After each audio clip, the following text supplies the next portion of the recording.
My name is Munira Mirza. I'm the Chief Executive of, actually I'll stand up. I'm the Chief Executive of Civic Future. We're a charity that aims to identify and encourage talented people to go into public life, and we also provide training and education for people going into government and elected politics. We do lots of public events on many different issues. We have a fellowship program. Some of our fellows are here this evening. I can see them. And what we try and do is focus on the big issues of the day. So much of politics is trivial, tangential, not the thing that people particularly care about or talk about in the pub. And tonight's issue, immigration, is the issue that everyone is talking about. But for a very long time, politicians have either not talked about it, or when they've talked about it, tried to say that everything is fine and everything is being fixed. And it's got to a point where the public, I think it's fair to say, and I used to work in politics, I used to work in government, the public have become tired and no longer believe what's being said. And the question that we're asking tonight is, why is it that after so many years of repeated promises from politicians to bring legal migration down, has it not happened? Why is this central political promise that's been mentioned in multiple general elections going back to the early 2000s, why has it still not happened? Why, in fact, has immigration, particularly in the last 2 years, gone up to record levels? And tonight, to discuss this issue, we've got a panel of expert speakers, and they'll speak for around 5 minutes each, 7 minutes each, and then we'll have lots of time for questions and discussion. But tonight is not necessarily about the pros and cons of immigration in abstract. It's about the concrete situation we have now in the UK. So we're going to try and use lots of facts and information and data. It's also particularly been in the news in the last week or so because the Centre for Policy Studies, just down the road, a think tank you might know, has produced a very, very extensive report on the legal migration system and looking at some of the arguments for why it hasn't, or why people think it's difficult to bring down. I'm very pleased that we have a last-minute addition to the panel. So I'll introduce our first speaker, Karl Williams, who is Research Director at the Centre for Policy Studies. And as I said, he co-authored this recent report on immigration with former Immigration Minister Robert Jenrick and former Minister Neil O'Brien. So he will spend a few minutes just at the beginning outlining some of the big picture stats and facts that he's been looking at. Next, we'll have Tim Leunig, who is a prize-winning economist. He's LSE professor, he's a writer, and he's been a senior civil servant and advisor in government for over 10 years. He's worked in the Treasury, he's worked in the housing department, or DLUC, I think, as it was. I did it in all three. It was DLUC, MHCLG. He's been through every single iteration, and he was also in the Department for Education. He's now a director at Public First Consulting. He's also an associate member of Nuffield College. But Tim has insider experience and knowledge of how the immigration system works and how it interacts with the broader economic questions. So it's great that Tim's here. Next, we'll have Lord Glasman, Maurice Glasman, who is a Labour peer. He's a writer, he's a founder of Blue Labour, which have made many important and influential arguments on the left about immigration. He's also the director of the Common Good Foundation. And prior to becoming a peer, he worked for 10 years for London Citizens on their living wage campaign. So I'm sure he will bring up some of the issues to do with labour markets and immigrant labour. Next, we'll have Luke Sheridan, who is also a researcher at the Common Good Foundation. I should add, Lord Glasman, Maurice has to leave at around 7:10 p.m, so Luke is going to fill in his very, very large shoes, as it were, and carry on speaking. Luke he's also a Civic Future Fellow, so he's been with us for the last year, looking at a whole range of different issues facing the UK, and he's also working on a report about immigration in the UK at the moment. And then finally, really pleased to welcome Poppy Coburn, who is a writer and assistant comment editor at The Telegraph. And some of you may know her work. She's done quite a lot of investigation and research on the charity sector and the way that it lobbies on issues like immigration, often funded by government departments, and also looking at universities and their dependence on foreign students. So it's a great panel. They've got lots of interesting perspectives on this issue. Let's start with Karl first. Thank you. Lovely. Thank you, Munira. So I'm going to start outlining some of the big picture facts around immigration and recent changes we've seen. Then I'm going to tell you why you should be very wary of all the stats I've just used, and how this is a function of our terrible state capacity around immigration policy making, particularly around databases and digital policy, and why we're so behind and why this has undermined, I think, any cohesive attempt to bring numbers down over the last 14 years. So starting with the big picture, historically Britain's been a country of emigration, not immigration. As far back as the data goes, to 1855, that's been very clearly the case, even further than that. And yet, in the last 25 years, that has flipped completely. So in the 25 years up until Tony Blair's election in 1997, cumulative net migration was 68,000 people. In the subsequent 25 years, it has been at least 5.9 million. And I do stress at least there, and we shall see why shortly. Despite this, we have seen in more recent years another step change in the numbers. So in the 2010s, in the age of we will get numbers down to tens of thousands, net migration averaged 241,000 people a year. In 2022, it was up to 745,000. That number will probably be revised upwards again in a couple of weeks' time. So we have gone through one step change. We are arguably on the cusp of another. A lot of people now argue that numbers will come down because of the reforms the government introduced at the start of this year. So the ONS and the OBR are now projecting net migration will settle at a long-run rate of 315,000 people per annum through the rest of the 2020s, or at least reach that by the end of the 2020s. However, that is still a massive acceleration on the previous few decades. In the 2000s and 2010s, net migration was adding 0.3% to the population each year. In the 2020s, we're currently on track for 0.6%. So the pace of net migration, the change is accelerating, and this is partly why it's such a big policy issue that needs tackling. The patterns underlying migration have changed substantially post-Brexit. Massive moves towards non-EU migration. In fact, we now have a net outflow of EU citizens. And from non-EU countries, you have substantial variation in who's coming, whether it's so we've big increases in migration from places like India and Nigeria, less so from richer developed countries. And of course, this is important when we think about the economic impacts of migration, sort of differential stats in terms of tax contributions.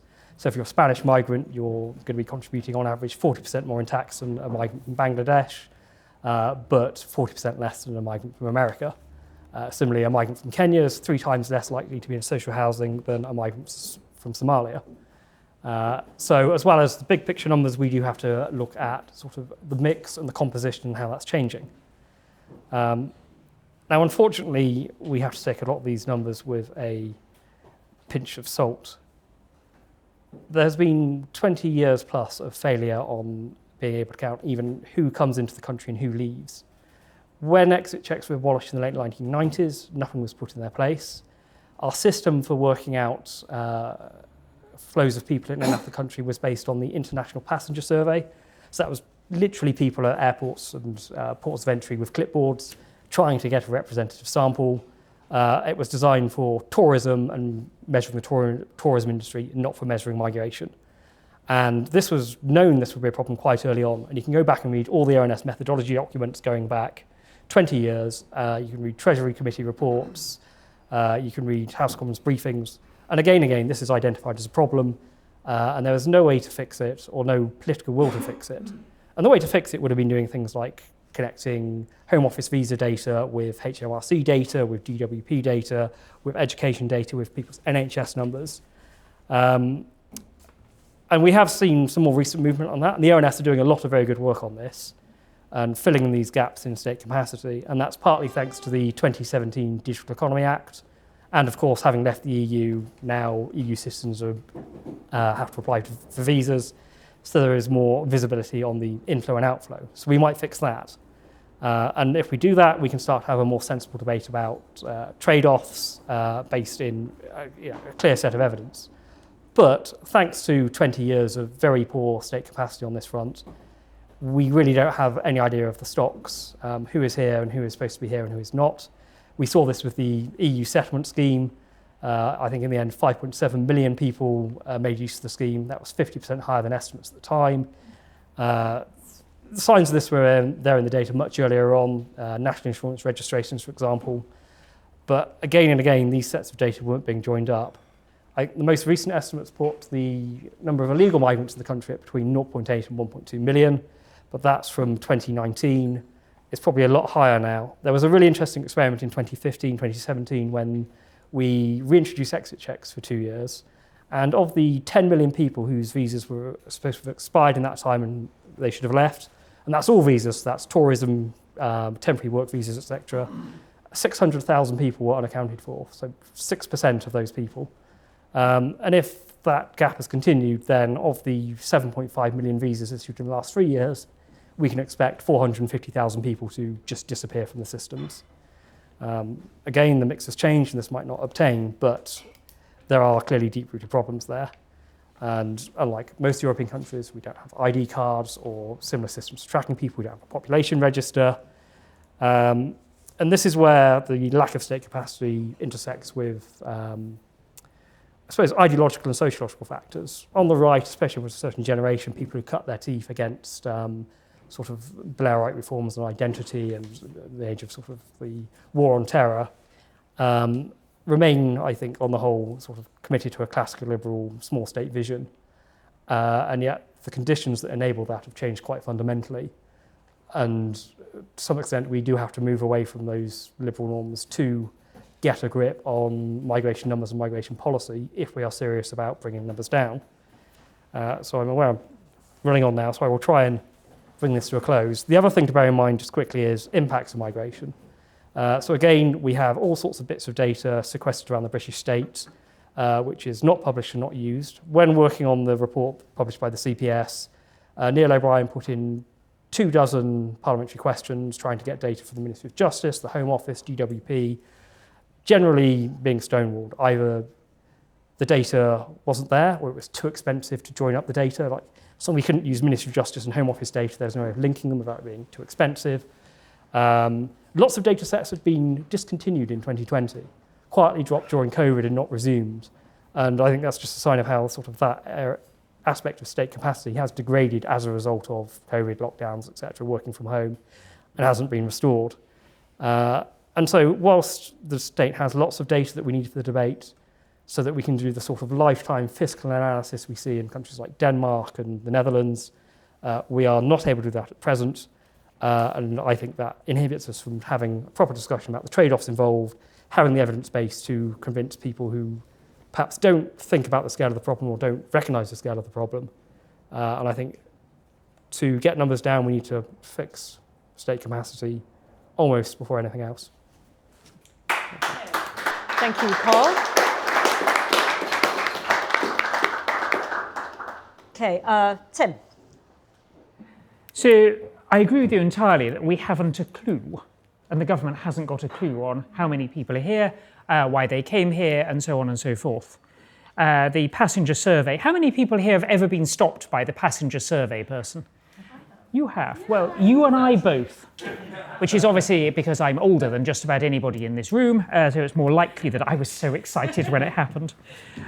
It's not that easy, however, to work out who's come in and out of this country with the best will in the world, because many people have more than one passport.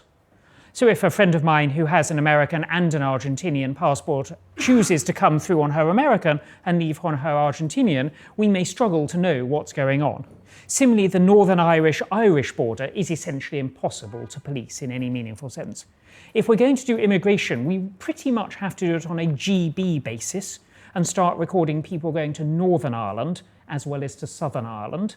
And that's, for some people, that is a red line. So that, for example, would have brought down the Theresa May government had we set out a plan to do that. But it's only the Ireland of Great Britain that it's plausible to do this on.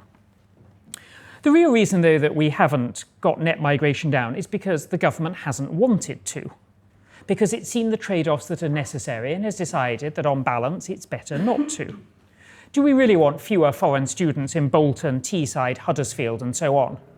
I mean, I don't know when you last went to any of those places, but they're not rich and successful. I wrote my PhD on the Lancashire cotton textile industry, and Bolton had the highest number of millionaires per head in 1900 of anywhere in Britain. That ain't true now. I suspect that the University of Bolton is the city's biggest exporter. I know the University of Sunderland is beaten only by the Nissan plant as the biggest bringer-innerer of money in that city. Who else is spending money on a wet Thursday in February except students, both foreign and from the rest of Britain? I mean, Brexit has already really hit British manufacturing. The government could decide to stymie our universities as well, but there comes a point where I think the voters have the right to ask whether the Conservative Party has an economic death wish for Britain. And I think that time is heading for us. The next question is whether we want higher taxes. The care visa, for example, is hugely controversial. There's a case for it and against it. I don't think there's any doubt that the care visa lowers the cost of running care homes, many of which are paid by local authorities. They keep down wages. There's a perfectly legitimate blue Labour case to oppose that immigration. But it sure as hell lowers taxes. So the question is, if to govern is to choose, which do people prefer? Lower immigration and higher taxes, or more immigration and lower taxes? Because at some level, there is no alternative. The government's also unwilling to cut down on family migration, unification. And that will become an ever bigger share of migration as a higher proportion of people who live here are born abroad, and as a higher proportion of people who grow up here travel abroad to study or whatever.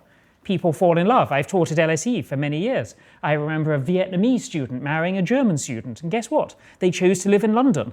The only language they had in common was English. Neither set of parents was very happy.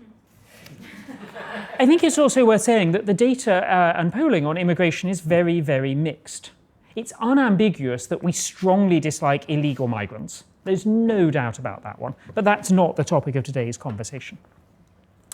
There's a whole bunch of polling that Onward, for whom I work part-time, did recently, which shows that people's views are often flat wrong. That wasn't the phrase that Onward used. Let me quote their paper. Onward polling on immigrants and tax found that, and I quote, "The overwhelmingly pessimistic opinion about immigration's contribution does not chime with the data," which I thought was rather generous. People are simply flat wrong on how many migrants they think are in social housing and so on and so forth. We also know from the data that the way you phrase the question really changes people's response. And again, drawing on the Onward report, if you ask whether immigration generally benefits the UK, people are exactly evenly balanced, 42-42. But if you change only one word, immigration, into immigrants, and you ask, do you think that immigrants generally benefit the UK, people are 20% more likely to be positive than negative. So the way this debate is framed really matters. One word, immigration to immigrants, changes the results that people give you. Over time, I'm pretty confident that Britain will become more pro-immigration. And the reason for that is that younger people are generally more pro-immigration.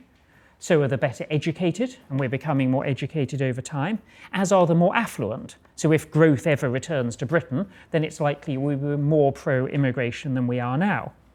If you take the band roughly from Cambridge to Bristol and down to Hampshire and back up, including London, that area is majority in favour of immigration. The rest of Britain is against.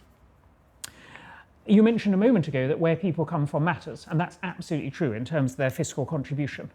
But it's less clear that that's true for the next generation. You were, I think it's fair to say, a little disparaging about the likely fiscal contribution of people from Nigeria. But we also know that the children of people from Nigeria are performing better than any other ethnic group in our schools. They're getting the best GCSE results, the best A-level. They are the new tiger mothers. One Nigerian mother said to me, "I'm better than a Jewish mother." But they are doing better than almost any immigrant group. The next best group are Indians, ethnically. White British are not doing well. You are right that Somalians, however, are a different case. They're doing appallingly in schools. But if we're thinking about the next generation, where people come from is much less important than if we're thinking about the current generation in terms of their fiscal contribution. Let me conclude by saying we have a declining birth rate. In that we are in line with every other white, rich country, and various others as well. Tunisia is below the replacement ratio, Thailand is below the replacement ratio, Malaysia is below the replacement ratio. Most people in this room will live long enough to see global peak population.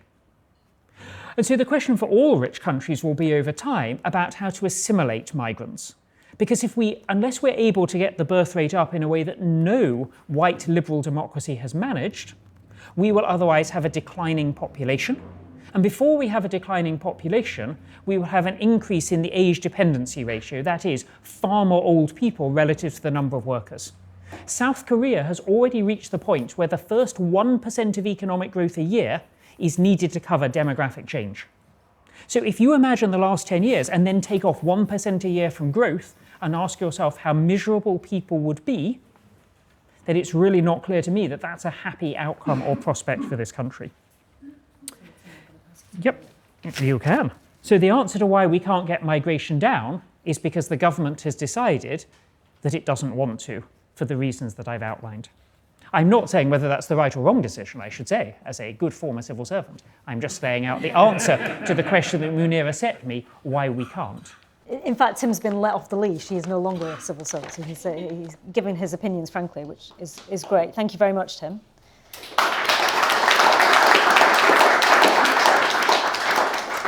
I think two interesting sort of debating points are opening up. One is it the case, as Tim says, the government has looked at the trade-offs, decided that it doesn't want to make them because the fiscal impact of losing this very large number of legal migrants is too painful. Whereas Karl, I think, and the report goes into quite a lot of detail about how, in fact, the fiscal economic impact of legal migration is not as great as people think. So there's an interesting debate opening up there. Are we actually genuinely dependent? And if you look at the numbers of people coming in who are actually working in the economy as opposed to dependents, and some of those dependents will work, but there's an interesting question there about actually what do we know about the fiscal impact? And then I think the second thing you pointed out, Tim, about birth rate, I think if, not to put words in his mouth, but if Neil O'Brien was here, he's argued that one of the reasons there's a declining birth rate is because it's very hard to buy a house because there's all these pressures. No evidence for that. So, birth anyway, rates have fallen just as much in the northeast as in London. Everywhere, yeah. Anyway,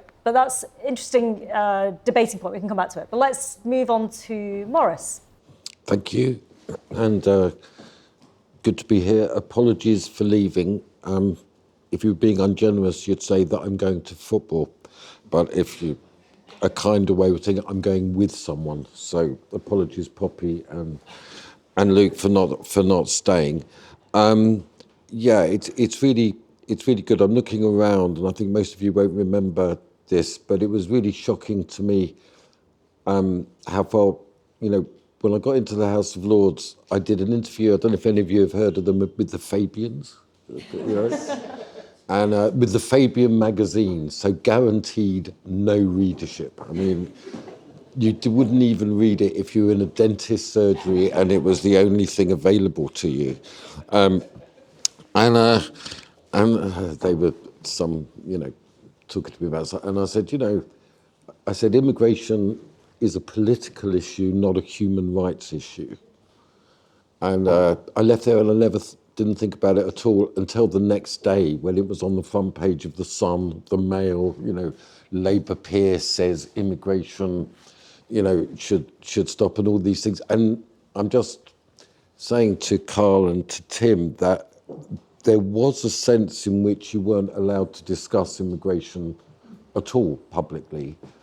And what I found out was that if you did, and that the good thing is most of you are too young to remember this period, if you did, you were automatically classified as a racist and a reactionary and a nostalgic. And on the subject of nostalgia, Tim, Jewish mothers are not what they used to be. That's what I would...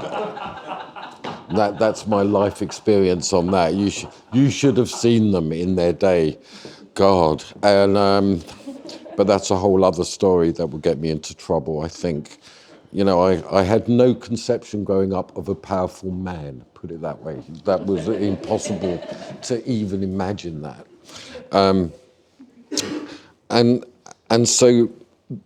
this was tied up, and Tim, I really would welcome, and I'm sorry I can't take a longer, it was tied up with the whole theory of globalization, which was there was nothing you could do about. Do you remember Tony Blair? Did anybody remember Tony Blair? And he said that there was nothing you could do about technological change. There was nothing you could do about borders, that these were archaic remnants. of almost a prehistory that was best discarded. And so immigration was put in the frame of economic growth and progress. And I think that that's been fundamentally ruptured. That's the thing that's been contested. And it's still, and what I would say is, Karl, the crucial thing is, you know, Karl Marx said that England was a funny country. It had a bourgeois aristocracy, a bourgeois bourgeoisie, and a bourgeois working class. And I think he was wrong. I think what we can now say is that we have a liberal aristocracy, a liberal bourgeoisie, and the idea that we have to take everything in a snapshot of now, and that's all that matters. And this is the thing, Tim, you can't just understand the trade-off in terms of this fiscal year. These are huge processes of social dislocation, disruption. And the fundamental liberal thing, Karl, is that the whole economic model that we've got is based on the importation of cheap labour. And this is what has, before anything else, completely destroyed this government and has left it fragmented, destroyed, because in the end, it's still the same economic model, which is you bring in cheap labour, you have a Deliveroo economy, it serves particularly, Tim, the London bourgeoisie, because we don't want to wait too long for a pizza. That would be a violation of our human rights, I think. And so it's got a complete misconception of what it means to be a human being, which is covenantal, intergenerational. So when you're talking about Bolton, you're talking about a place that has been absolutely decimated by all these cross currents of globalization, including financialization, abandonment of industry. And what I think is the truth of the matter is that fundamentally we are still committed to the maximal exploitation of cheap labor, that there's been a complete violation of any notion that the people who actually live in the country can work. So you have to bring, it's a paradox, isn't it? But we are the huge beneficiary of the fantastic communist vocational system in Poland and right throughout the Soviet Union. They had tremendously excellent vocational training centres. And that just was brilliant for us because we could import 1 million Poles and they could do all the work. But there was no vocational training for people who were from England. I mean, the crucial statistic there is that when I went to university in 1979, 8% went to university and 50% did vocational training. Now it's completely reversed. But don't be fooled.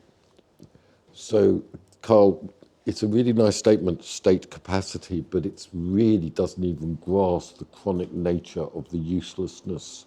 I went to visit a vocational training site, and it was in Bolton, and it was for bricklaying. And, there was a wall, and I thought I'd ask an innocent question and said, well, where's the corner?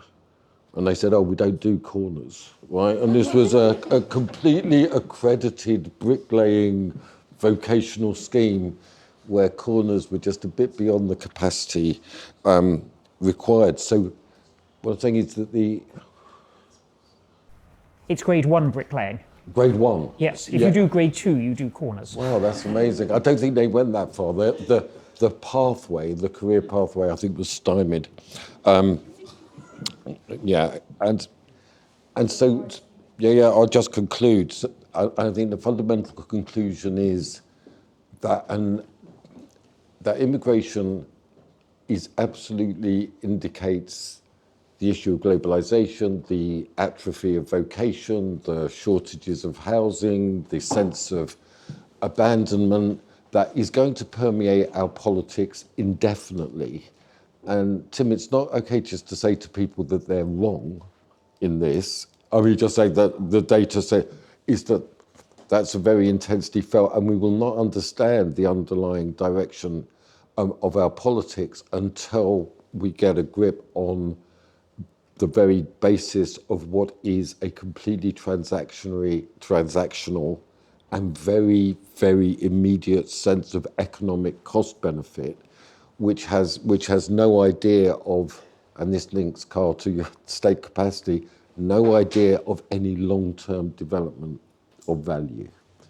I could say more, but I'm going to watch my team, and I'm longing for them to lose, which is not unfamiliar for a Labour politician of my kind. And Is he a Tottenham fan? oh, Yes. it's it's an inheritance that can't be shrugged Maurice, off. thank you very much for joining us. Really sorry I'm for so the- happy about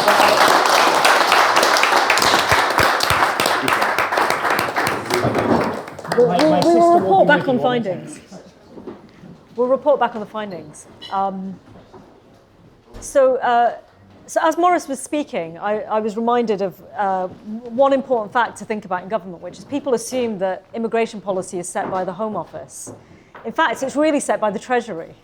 Whether formally or not, but the Treasury is obviously the most important department in the whole of Whitehall and sets the kind of the political economy in a way of the country. So as Maurice was saying that, I think the bigger questions that immigration raises are very salient and very interesting. Okay, Luke, you're going to add some more comments. Thanks, Karl. The data collection stuff was very interesting, state capacity as well. Tim, I agreed with a fair amount of what you said, but my sort of chiefest area of disagreement is actually that I think most in our political class actually haven't looked at the data, and if they really understood the economic case was not so clear, or even that it wasn't exactly positive, their tune might change.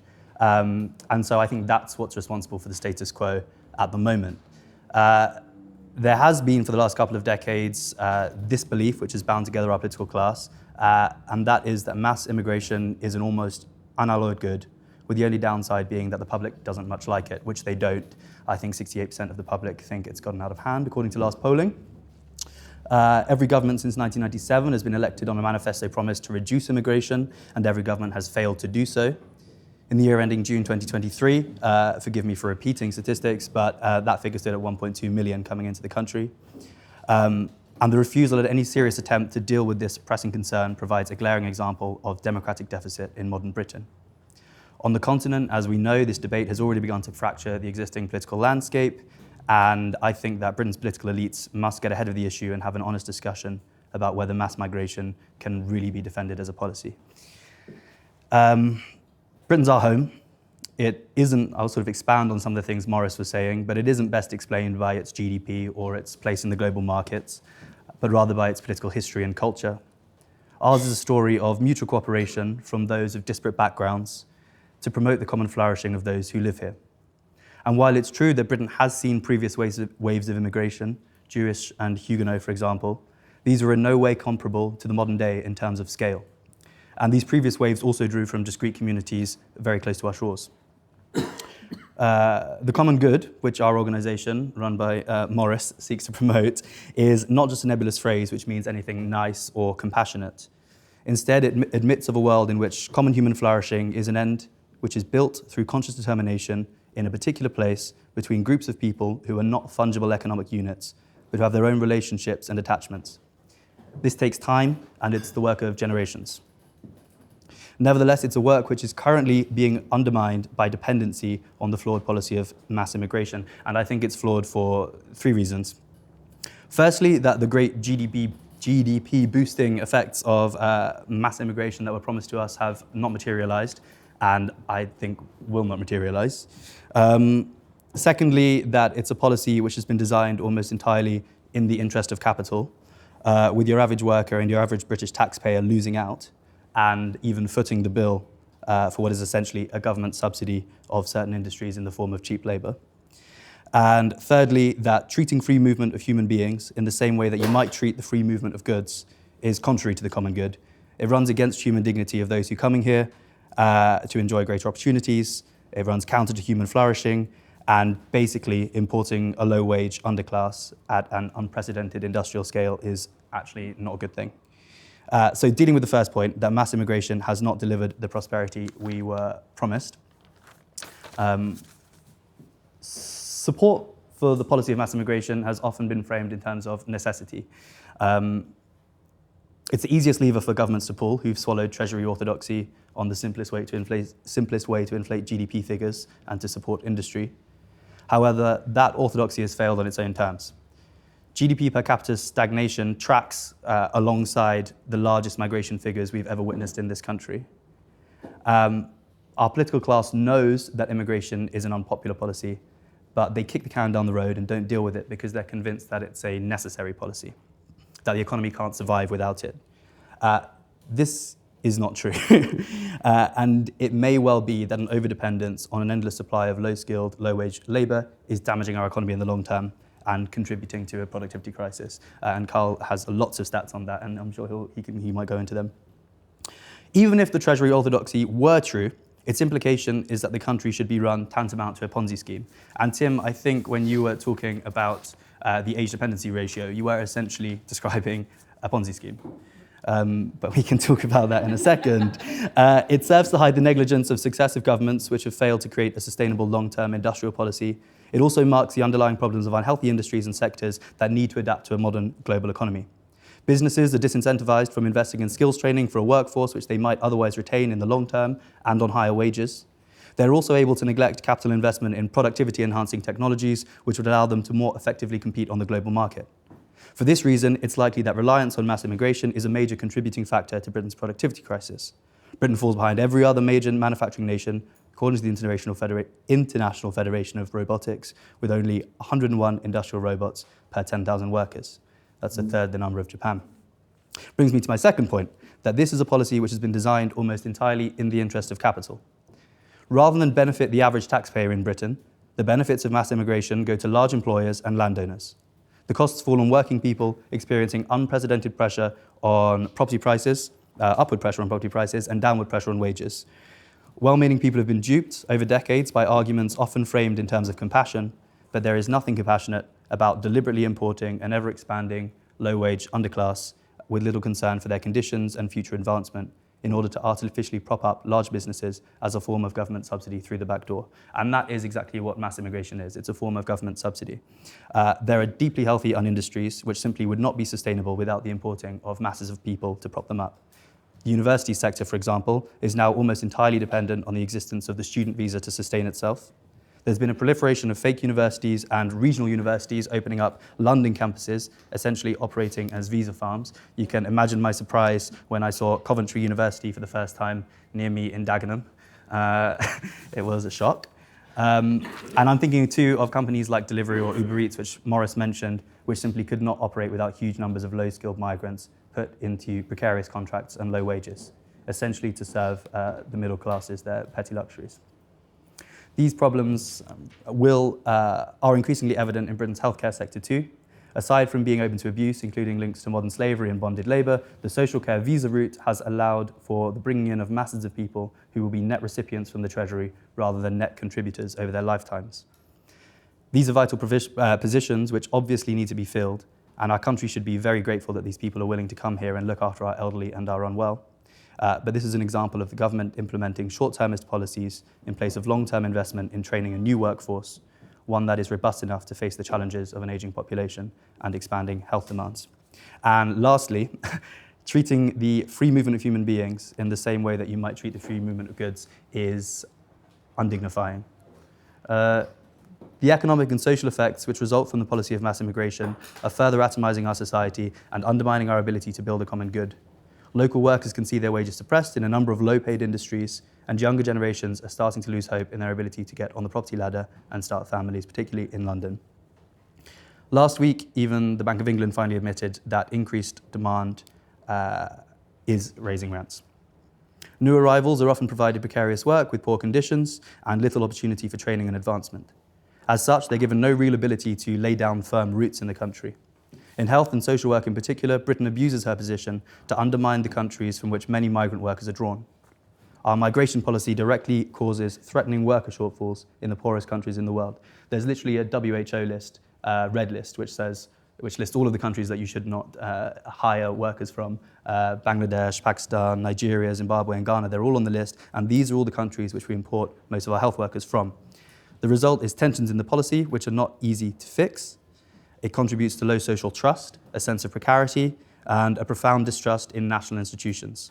The current policy of mass immigration is unsustainable and must be taken control of before it produces existential problems of resentment and instability in Britain. I think our politicians don't really understand that nation building is always a work in progress, and that building a common good between estranged interests requires patient and diligent work. and that today's scale of immigration is incompatible with this. I just wish that they looked at some of the data which Karl and his report has produced. Right, thank you very much.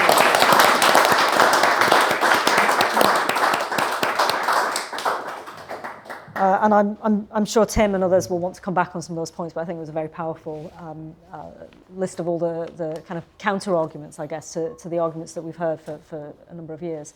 I'd also like to encourage, as you know, when we come out to the audience, to think about, you know, is there a positive case for the kind of immigration system that we would want to see? And one line that struck me in Karl's report was that it's not a debate about for or against immigration in a binary sense. It's, well, if we're going to have immigration, what kind of immigration? What should we prioritise? Who? What kind of system? What kind of visas? So rather than assuming that the person on the other side is arguing in bad faith, what's the composition? Can we control it and design it better? So finally, we'll come to Poppy. Okay, it's always really fun when you're speaking last at one of these events because you have an idea of what you're going to speak about. And then, as you can see, I've graffitied all over my speech. So I'm probably going to end up saying something completely different. But I will get to some of the points I wanted to without boring you all stiff. We've been talking for quite a long time. I kind of wanted to go into some of the stuff that you've been discussing, Tim, and you too, Luke. I think it's quite interesting that immigration, I mean, it's a platitude, but it is a very complex issue. But of course, when you're discussing it in a political sense, there's a desire to want to flatten this debate out a bit more. So, for example, you can say something like immigration is something that's broadly unpopular. And we may quibble on the extent to which polling reflects that. I tend to come more down on Luke's side on that. But I would then say, I mean, and this kind of applies to the word that you use in the title of the talk, why? But why does this really matter? I mean, I understand that obviously we have a democratic mandate, we're not a dictatorship, but in terms of how we actually set policy in this country, anybody I think who works in government understands that that is not really the number one consideration.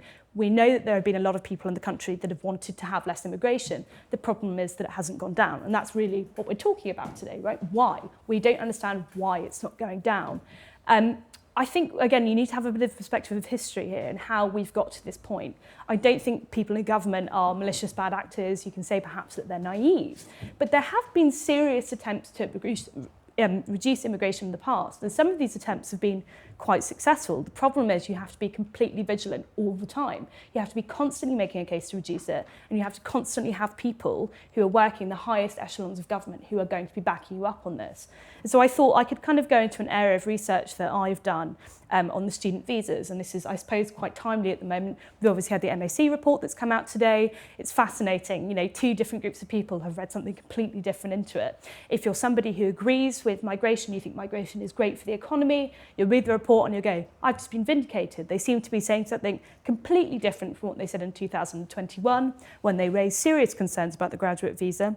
If you're somebody who's a restrictionist, so for example, Neil O'Brien, who obviously worked on this report, the CPS, he points out, if you actually look at the granular data here, not necessarily the words that are on the page, you go, well, hang on, isn't this proof that it's being used as a back channel for economic migration? Isn't that precisely not what this visa was supposed to be about? So I'll just try and speak briefly about my area of interest here on the student visas, because I think if we go back a bit in time, we can explore how difficult this issue can be to actually pass and make policy off the back of. So a decade ago, the then Home Secretary, Theresa May, she was quite concerned about reports that had been received in the right-wing press and the Daily Mail that up to 100,000 international students were going missing every year. She was wondering if education was being used as a backdoor for economic migration. Those figures did turn out to be a little bit too high, but you know, stick with this is the time, this is what people thought. So the government responded. They placed limits on the student visa. It was a requirement that if you hadn't found work within 4 months, you would have to leave the country. There was also a crackdown on what they called fake colleges. These were colleges that were allowing people to come in for higher education without, in some cases, a need for you to actually speak English. I think we can mostly agree that you probably need to speak English if you're studying a higher education course in Britain. That's at least what the Conservative Party thought at the time. So some of the responses from Tory politicians at the time, I think, will sound quite familiar to us. So you have someone like George Osborne, who attacked the idea of immigration targets in general. He said that it was bad for the economy, it was bad for economic growth. You have Ruth Davidson, she's also demanding that the immigration target be dropped altogether. And Bob Neill, he bemoans the loss of this incredible concept, I love it, soft power. It's been taken from us from stopping higher education system being turned into a visa mill. I'm not quite sure how you'd measure that, but that's probably the brilliance of the term. So one of the most vehement critics of the May university crackdown was Boris Johnson. I'm sure we all know who he is. As far back as 2012, he was condemning the shutting down of these fake colleges who were admitting students who couldn't speak English. Johnson, of course, we have to thank for the expansion of the creation of the graduate visa. 2019, he's the first person that starts to liberalise it. He sets out this pathway where you have a 2-year period to find work, which I think, and the MAC report does show to a certain extent, has opened it up to some abuses. But there are quite a few factors behind this constant desire to push that migration button. You know, education is really just one instance of that. It's not just the fact that you have people within your own cabinet who don't necessarily agree with you on this issue. Again, you can't always just say public opinion on my side, because you could argue, as Tim does, well, what happens if it's bad for economic growth? And I kind of feel that as an immigration restrictionist myself, I tend to be someone who takes the argument that we should have lower migration in this country. Then we need to rise to that. We need to offer our own solutions. It's not just enough to hide behind the shield of, well, people don't like it. That's not really powerful enough. You know, we can look at May's battle to close loopholes. It was never really popular within the party. Again, it was a misunderstanding of how the student visa had changed. But there's no one-size-fits-all policy. You know, data can show us, for example, there's a lot of difference between students. So a Chinese UCL student will almost always return home after completing their degree. But again, that's not necessarily true of a Bangladesh master's student who is studying at the University of Bedfordshire. And of course, when you say this publicly, you are open to accusations of academic snobbery. But you know, when we are talking about whether or not we want higher education to promote academic excellence in that way, that's something that's clearly quite relevant to the debate. I also think sometimes the answer that us immigration restrictionists give, which is, well, why don't we just let the universities go bust? Like, let's just let them dissolve themselves. You know, as we pointed out, these are areas of, they are job creators. You know, they give jobs to academics, but they also bring money to local communities. But do we have a planned economy?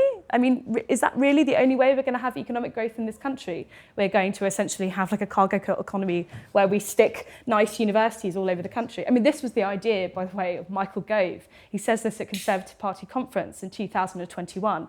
He literally says that levelling up will succeed through the expansion of universities. He said, I want a university in every post-industrial town. So this is something that people within the Conservative Party have been thinking about. It's not enough to say that they haven't considered this. They have considered it. They like that idea. I just don't think it's a particularly good one. So, you know, this isn't to kind of undermine the urgency of the task. I suppose I'm being quite moderate here, but again, I'm trying to bring things together. I do think the MAC report on the graduate route, you know, one of the reasons why it does defend it is because of this international educational strategy target, which is entirely arbitrary, of 600,000 people a year. It's very easy to kind of use that very official sounding term and say, well, look, we have this agency behind us that are telling us to keep this target up. And so we have to do it because then we're breaking our commitments. You know, it's one of the ways that we push a lot of things in this country. We have this kind of meaningless credentialism that nobody actually investigates into how we got there in the first place. I do actually think Robert Jenrick, when he called it a whitewash, was kind of correct there. You know, attracting the best and brightest was always really a secondary concern. But there are just so many routes into Britain at the moment, and shutting every single one will be a protracted battle. You know, you'll be fighting the Treasury, you'll be fighting the Department for Work and Pensions, you'll be fighting the Department for Health and Social Care, the Department for Education, the Department for Levelling Up. That's not easy. That's not easy for one politician. And it's certainly not easy for a party that is still quite divided on the immigration issue. You'll find yourself constantly doing this battle of trying to balance interest. And that's very difficult when you're time constrained and you have a million other things that you're thinking about. It's one of the reasons why immigration, again, has just shot up so easily. I think particularly if you're on the restrictionist side, that you'll find that the burden of proof is placed on you, even though you might say, well, hang on, I just want us to do less. But in fact, because the British economy is now so reliant on, again, this slurry of cheap labour coming through, we actually have to be the people who are making those very convincing economic arguments. And that's going to take a lot of time, and it's going to take a lot of brain power. There is cause for hope, even though it doesn't exactly sound like it. I do think that there is some crystallisation of that economic argument now. I think more people are starting to wake up to the fact that large-scale migration has not delivered that significant GDP growth per capita that maybe people were led to believe that it might. And it has undoubtedly increased the strain on capital stock. Sorry, again, I'm going back to one of your arguments, but if you want to get young people on board in restricting immigration, well, how about we point out the housing crisis? I mean, this is something where immigration is directly against their material concerns here. If you cannot afford to rent a flat in London, well, one of the reasons for that is because London is growing at a rate far above housing supply. And that's even if a magical world where we've abolished the Town and County Planning Act. We literally do not have enough time in the year to build houses, even if we had like 1 million builders doing it around the clock. That is how quickly our population is increasing. You know, so an argument, economic argument around mass migration must crystallise, but we're lacking this kind of cohesive vision here. And I kind of hope tonight, when we do go to the question round, that we can move behind just doing the same, essentially what we've been doing since 1997, of going, do I agree with immigration? Do I disagree with immigration? And try and get into, okay, there are a lot of people that disagree with it, and I don't think the economic argument is very strong anymore, but how do we actually deal with it? How do we actually move forward here? And what can we give policymakers to allow them, you know, almost you want to slap a report on the table and say, this is how you get immigration down in this country. And so, yeah, so that's what I think. I'll stop talking now.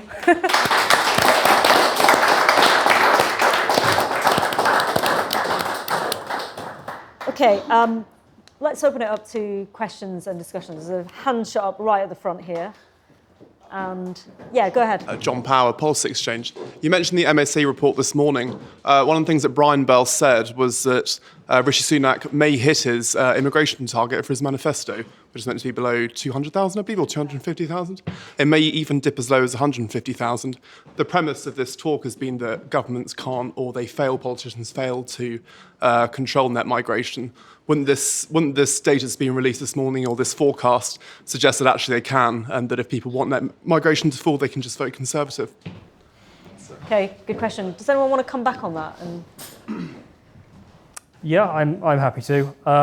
I think he's being over-optimistic in his forecasts there. Historically, the highest level of net emigration we've had occurred in 2019, people leaving from the EU. That was 606,000 a year. That represented something like 75% of the previous year's immigration.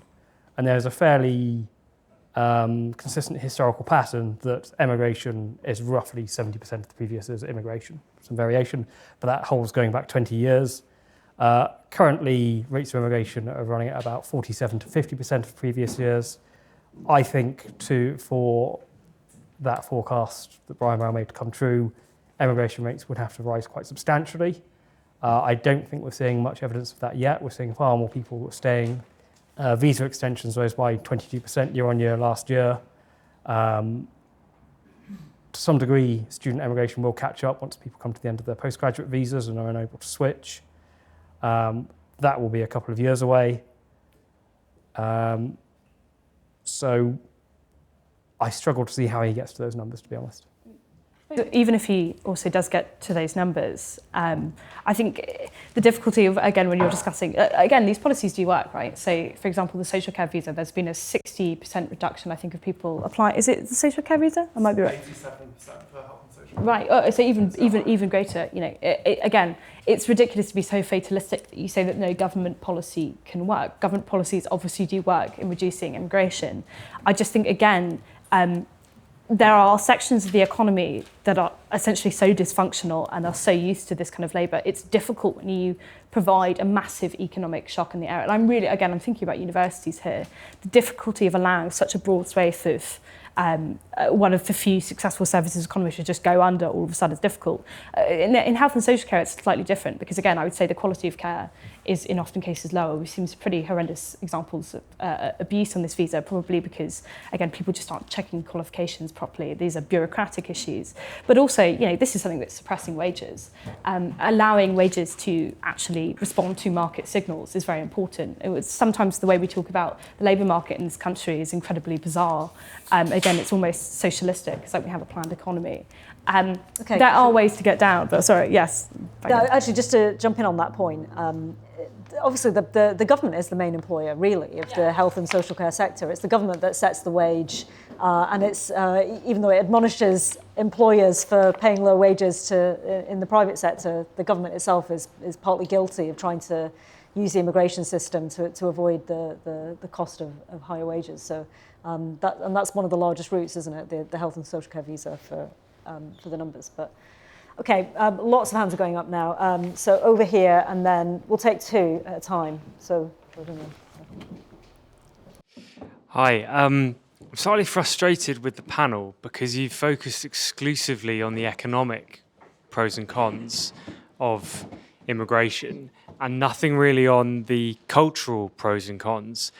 The sort of anecdotal evidence of talking with friends is actually immigration is never framed in an economic way, and it's done of this is the right thing, we want lots of diverse cultures, etc., etc. Yet everything you've talked about is about GDP, housing, sort of quite hard-nosed economic tilt. My feeling is the reason why immigration hasn't come down is because there's an overpowering narrative that it's the wrong thing to do, and what our guest said earlier, whose name has escaped me, about how in sort of the early noughties to suggest that immigration was culturally wrong made you a racist. And that is still very much present, potentially in a more subconscious way. So I was hoping you could comment more specifically on to what extent is the values-based perspective on this the reason why immigration hasn't come down. okay, good question. And then Laura.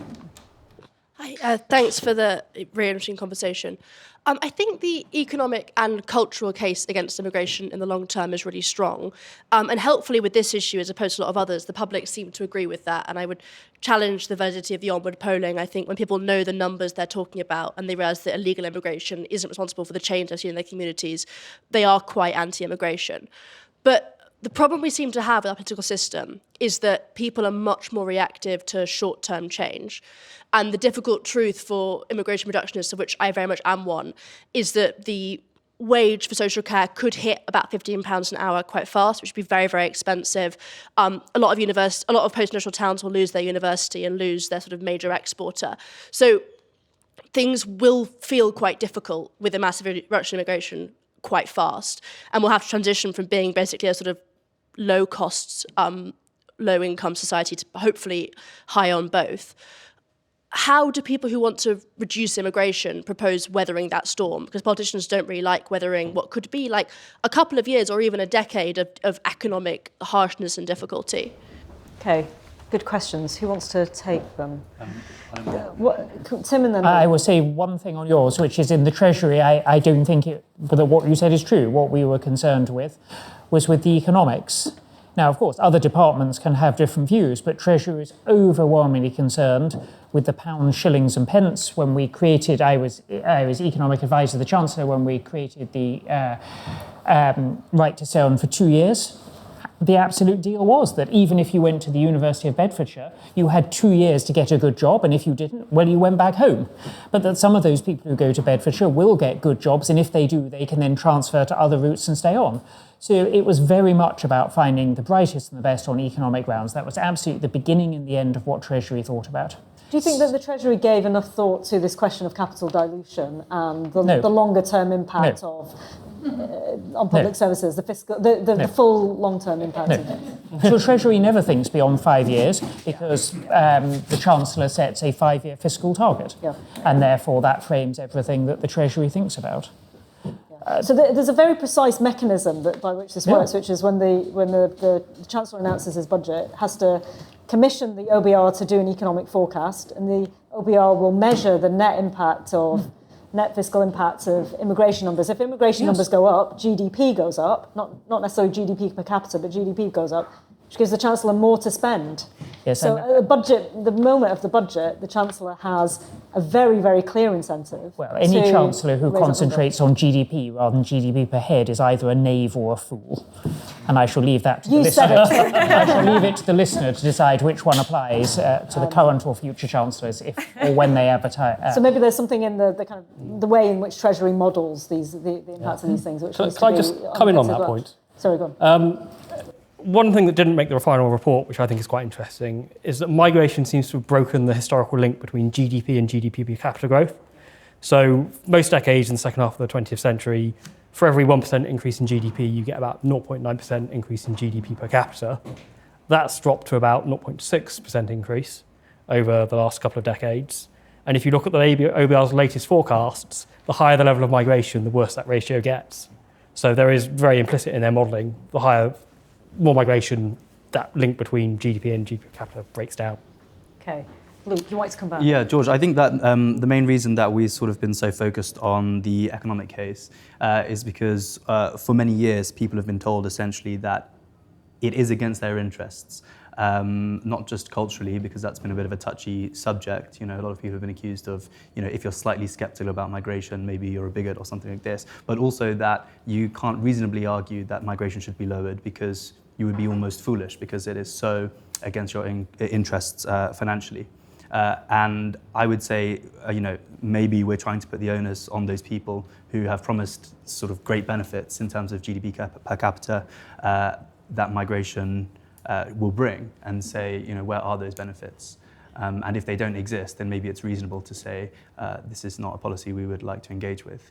And then Lara, on your question, we can deal with those questions, right? About weathering the storm. I think you're right, there is a storm that will have to be weathered, but the whole point is that we need to have adults in the room in our political class who are actually seriously engaged with the question of what industrial policy would look like. If we have a deficit of nurses or people in certain sectors, how do we train those nurses? And you know, what would the tax implications for that be? And I actually think that a lot of people in Britain, if the argument was laid out to them very carefully, would accept, you know, various tax burdens in order to change the migration landscape. And then on the tax thing, that may be a question for later, but I actually have some skepticism there as well, because there is a massive tax burden which comes along with migrants from certain places in the world, and there's a lot of evidence from Denmark and now the Netherlands which explain that. Can I just to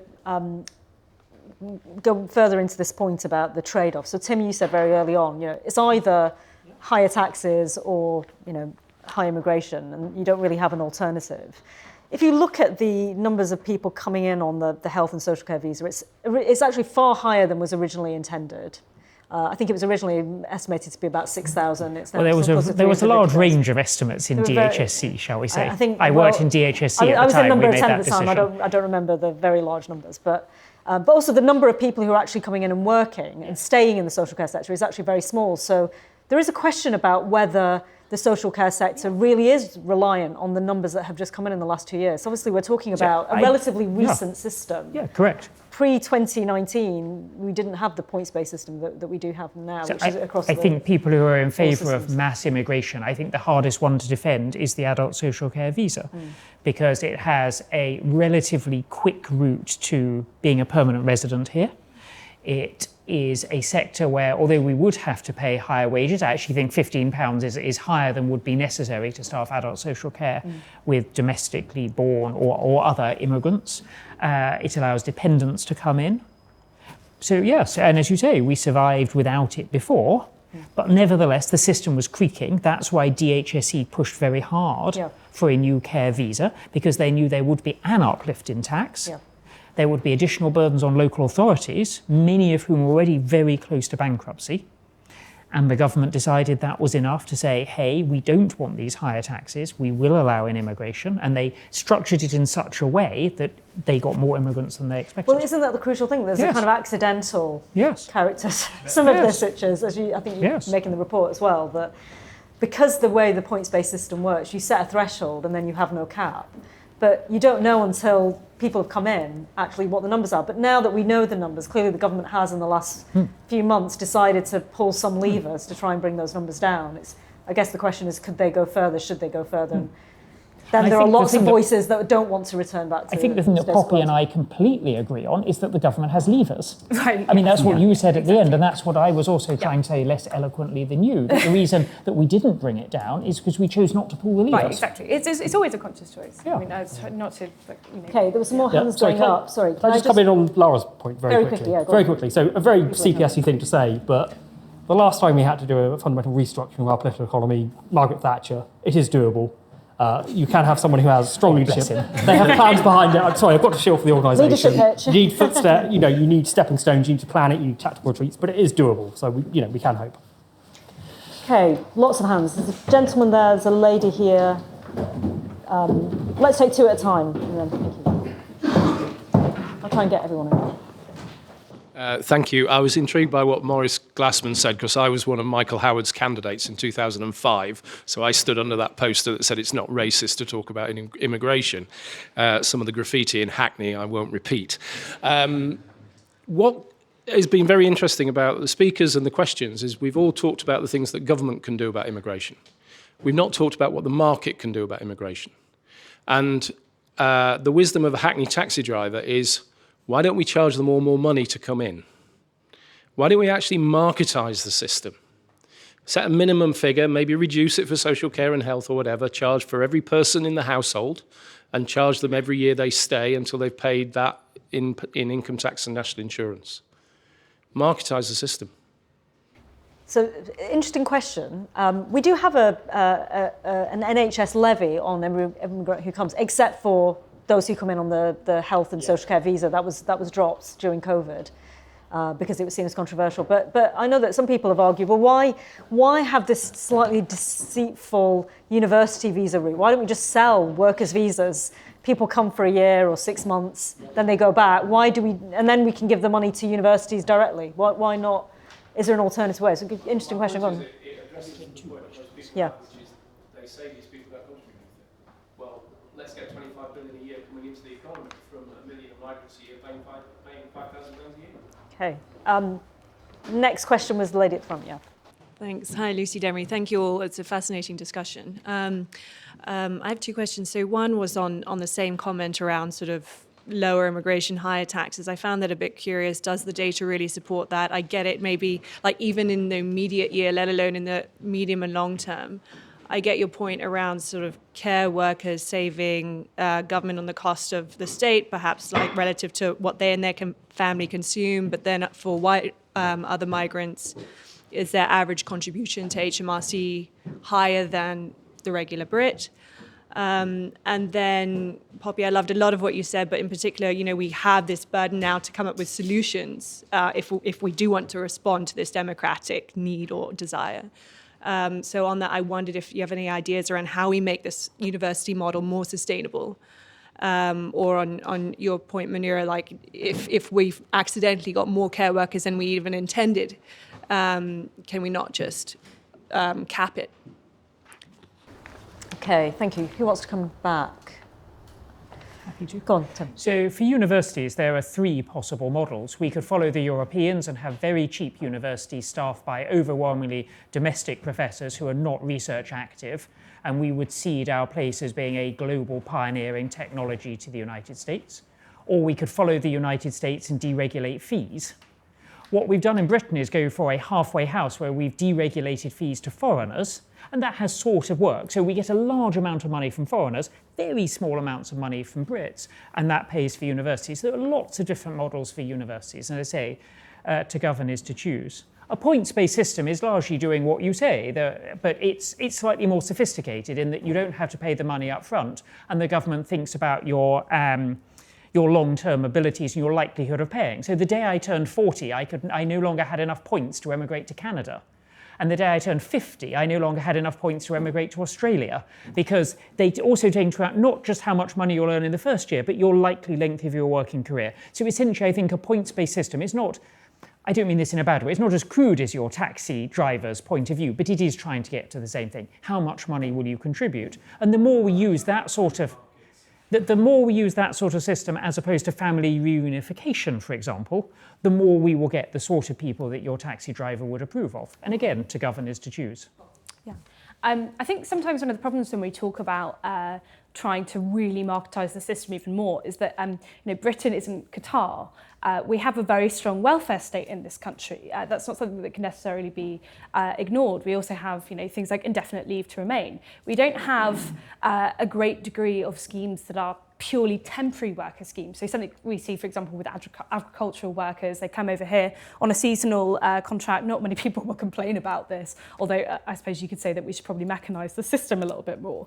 But generally people who are coming over here, for example, on the social care visa, if they stay here for 5 years, they can then stay in the country for the rest of their life. Their children and maybe their elderly parents, they brought over dependents, can get the NHS, which is already at breaking point. We know it's very difficult to do this when we do have an ageing population. We've talked about birth rates already here.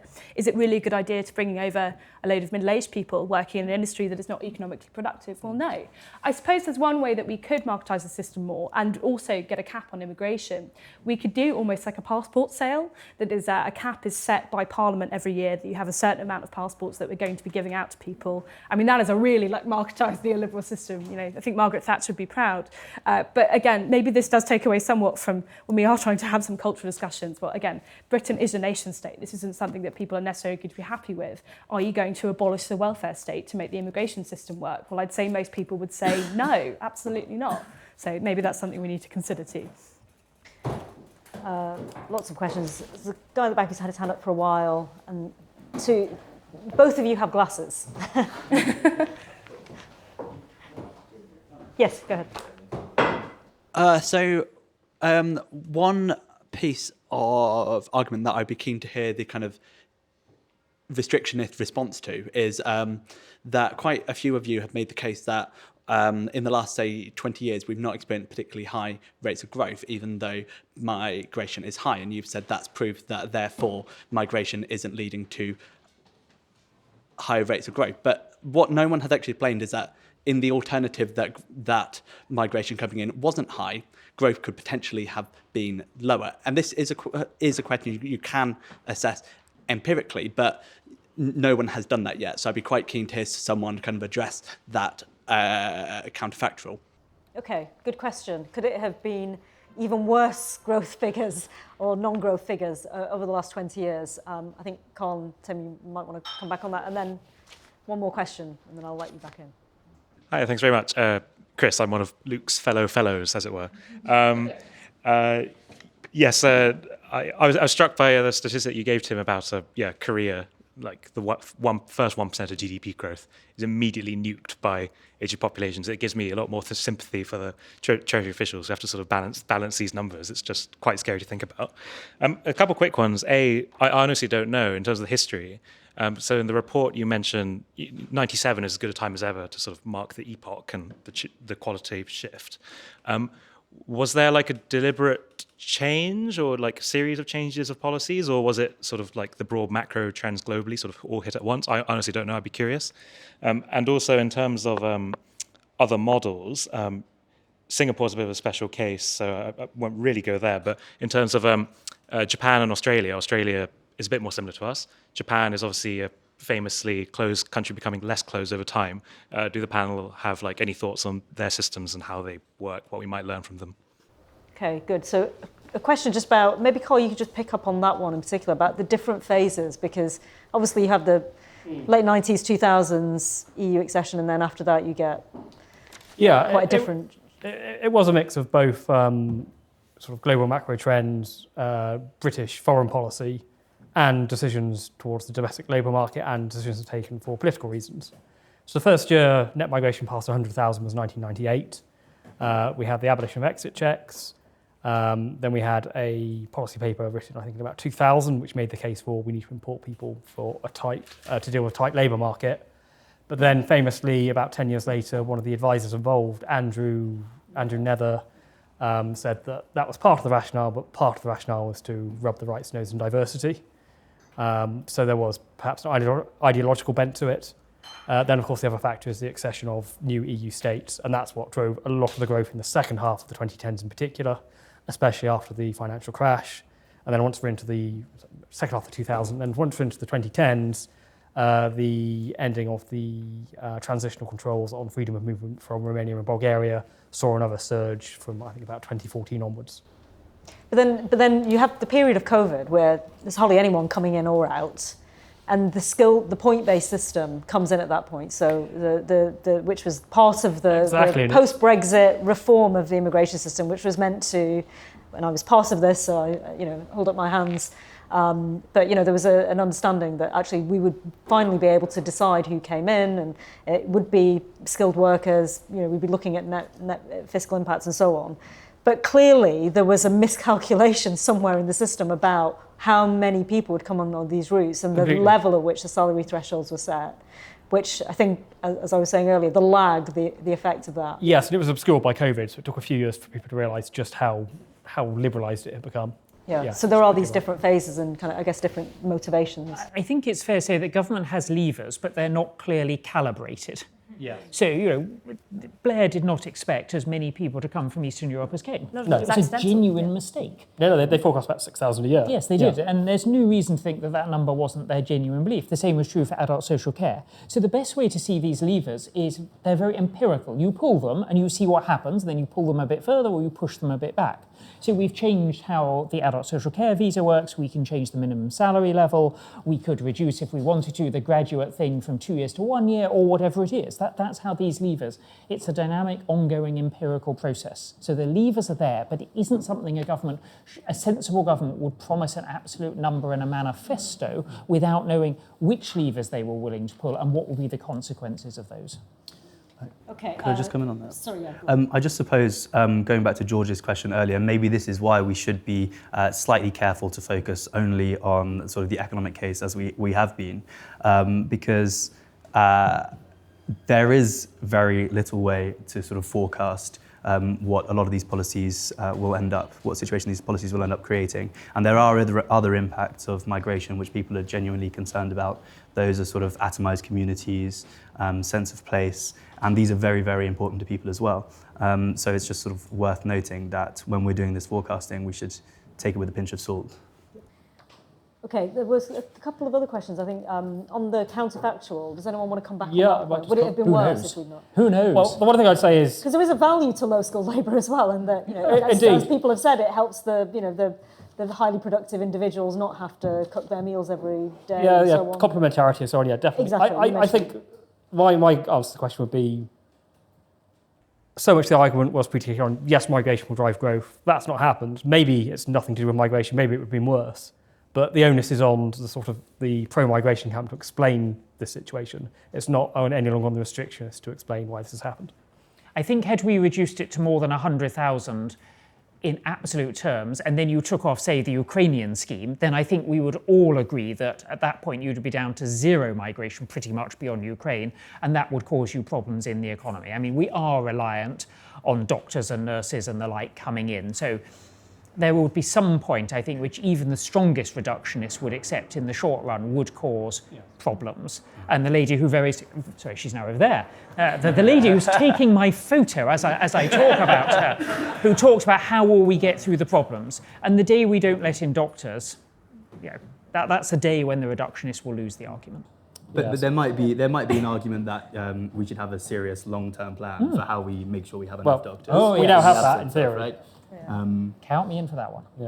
Yeah. I mean, you're right. 32% of UK doctors were trained abroad, so it is going to be a long-term task for restrictions to change that. And I think that's higher than many other developed countries. That's the key thing. Yeah, nurses are another great one. 18% of UK nurses, but it's 9% in Canada, 3% in France. Yeah. This is the result of a series of policy choices, and it's going to be harder to walk back on that than it was to create that situation. There's a nursing expert lecturer called Anne Bradshaw, I think, who's argued that the change to nursing training and the shift to increasing nursing degrees made it more expensive, made it more difficult to train and people. We also know you're less likely to die if your nurse has a degree, and you're more likely to be discharged at the right time. The case for making nursing a degree level subject is very strong. We should definitely get Anne to come and do a talk maybe she'll be watching this video afterwards and we can encourage her. I think it'd be a great topic to discuss. Okay, and then did anyone want to come back on Chris's point about birth rate in Korea and Japan? Sorry. Yeah, just on aging populations. I mean, migrants age 2. They draw from public services, so do their families if they bring their families. Birth rates for them sort of tend downwards as well to what the average of the population is. And then sort of forgive me for being all common good, but like I said earlier about sort of a sense of a place, a sense of home, these things are sort of important to people, and there are sort of cultural aspects that matter to people as well. And we should just bear some of those in mind. Okay, there were lots more hands. There's a gentleman there. Sorry, I'm not going to remember who put their hand up in what order. Gentleman here, gentleman at the back. So, yeah. Thanks. Name's Richard, if it matters. Just to come back to something briefly Poppy said towards the end, she was talking about the need for a sort of cohesive, holistic kind of approach to dealing with migration, or at least to having a kind of migration policy. There is a substantial obstacle to this which hasn't been mentioned so far, which is devolution, which we've started to notice particularly in the last couple of months. I mean, and a couple of years actually. So recently, Northern Ireland's had 2 issues with this. Firstly, just the other day, the Northern Ireland High Court ruled that certain parts of the Rwanda bill are not to be applied within Northern Ireland. Now that may go to appeal, who knows? And the second also taking place in Northern Ireland is Pache, what Professor Leunig was saying earlier, the southern border the Irish border is being policed from the southern side by the Irish police to try to expel a certain number of illegal immigrants who've come in via Belfast. And then during the COVID pandemic, there was also a period where it looked for quite a while like the Welsh executive was going to stop even internal migration from England as part of its COVID response. And what I'm curious to ask the panel more generally is there a case for something along the lines of or akin to the Internal Market Act that was passed after Brexit, which has already been used to some effect to control some rather over-exuberant actions by the Scottish executive in terms of economic policy, whereby there could be some kind of control exercised more seriously by Westminster to prevent undermining of national migration goals, either by the devolved assemblies or by the devolved non-English legal systems like in Scotland or Northern Ireland? It's a very good question. Is the states fragmented in different ways? It just makes it difficult to have a kind of coherent border policy. And then there was a gentleman here and one other at the back. Yeah. My name's Sammy. So Tim, the point you just made around empiricism and how these levers are being pulled and that's basically how policy making is being done. But the first thing you said tonight was that no one knows how many people are in the country and the impact of any of these policies. So could you outline how you would even begin to model and actually begin to measure the impact of the policies that are being enacted? Okay, we'll take one more and then we'll come back if that's okay. At the risk of drawing attention to some of the more kind of like juicy bits of Luke's talk, you mentioned the age dependency ratio is a Ponzi scheme. Could you expand on that bit? And then secondly, you described unrestrained migration as like an existential threat. That's quite strong terminology. Could you expand on like what you meant by existential? And I'd be interested to know what the other panelists think about that, and also how far would things have to change for it to no longer be an existential threat? Like what would have to change for that to be the case? Yes. So I suppose sort of just on the age dependency ratio, which was something I slightly fumbled earlier, but what I wanted to essentially say is that you kind of have to make a decision at some stage whether you are just going to use sort of an endless supply of migration and what kind of churn would have to take place in your country in order to sort of support your aging population. I mean, does it look like essentially just sort of bringing in, half the, replacing the population with half the number of people from overseas, and those are sort of serious questions which matter. Even if a lot of those people are coming and then leaving, we actually do care about how you create a society in which people are sort of rooted, in which people are not on precarious work contracts, and are able to sort of make a home for themselves. And being in a country which is treated purely as a place of commerce is sort of an unsettling concept for a lot of people. And so you essentially want to avoid that. In terms of it being existential,